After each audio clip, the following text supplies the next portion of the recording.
Exactly, but particularly if I could make some certain distinction, I would be a health diplomat because I love to share, I love to advocate because we have many health issues nowadays, and we have like still disparities on the problems. Sometimes we don't have law enforcement, so we don't have adequate policy to support the action. So if you ask me about being a leader, sure, it is my passion, and I think like every people who work for medical or health thing, they're supposed to be a leader because they have to make the decision, especially when there is a disaster or catastrophe.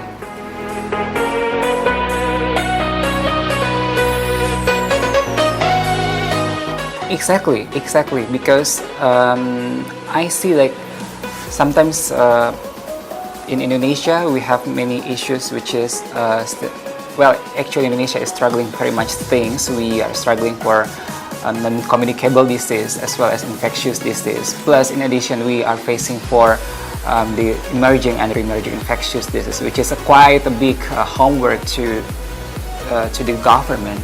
So I think like if we could bring up the health diplomacy, if we could make a networking, if we could bring out the voice of the people who is totally neglected or forgotten, then it will be something a breakthrough for Indonesia. We need someone or some people in general who can share their idea, who can advocate to the high level of governments, because sometimes maybe people they could share their ideas up to the district health office and that's it, but maybe the issue will go through to the Minister of Health or even to the international organization like UN or WHO. So I think the Indonesia, they still need these particular things. They need someone who can speak up. They need someone who can share the idea. They need someone who can advocate the government to make a strong policy and to make a law enforcement in support for elimination for infectious disease as well as all the other remaining problems, health problems in Indonesia.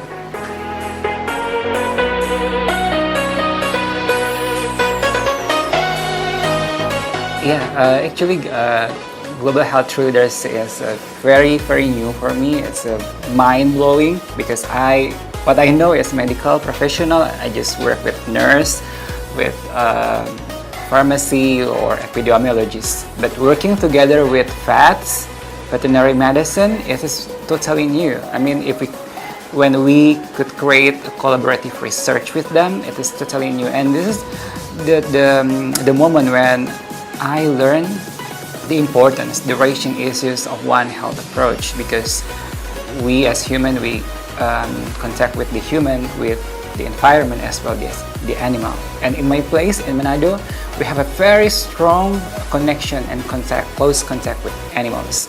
And in Manado, for example, we eat many animals. We eat dogs, we eat we have many things in Bush Market which is available, so you can almost eat everything over there. So I want to share actually because I know this is a very crucial issues, because like Ebola, it was spread by the bat, and people love bat very much in Manado. So I want to share the idea of why don't you like open up your mind and change your dietary habit to expand and to reduce the possibility or the risk for getting infected by those infection.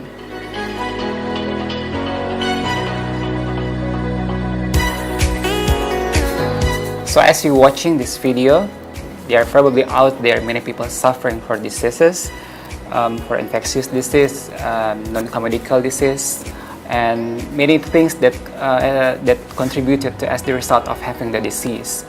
If you remain silent, then nothing will happen. But if you speak up, then you prove to everyone that you can change the world. Thank you.